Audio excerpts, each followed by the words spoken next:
6টা রোজা পালনের তাকে 7টা রোজার সওয়াব দান করা হবে। সুবহানাল্লাহ। কয়টা দেওয়া হবে? 7টা।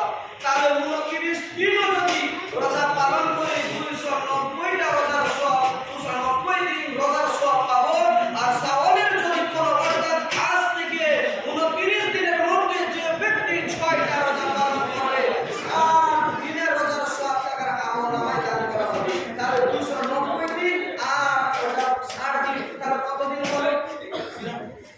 200 জি 200 জি 350 জি, তাহলে কত হলো? 350 ওটা 350। আর 5 দিন রোজা রাখা হারাম। কয় দিন? 5 দিন রোজা রাখা হারাম। তাহলে সওয়াবের কথাটা ভালো করে বুঝে নিন, খুব ভালো হবে। কোন ব্যক্তি যদি 29 দিন রোজা রাখে, আল্লাহ তাআলা তার প্রত্যেক দিনের রোজার বিনিময়ে 10 দিন করে আল্লাহ তাআলা 10টা রোজার সওয়াব দান করবেন। যিনি 29টি রোজা পালন করেছেন তিনার আমলনামায় 290 দিনের সওয়াব আমলনামায় দান করা হবে।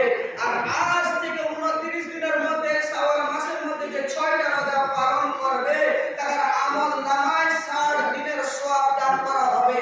তাহলে 350 দিনের সওয়াব আল্লাহ তাআলা তার আমলনামায় দান করবে। আর 5 দিন রোজা রাখা হারাম। দুটো ঈদের দিনে রোজা রাখা হারাম।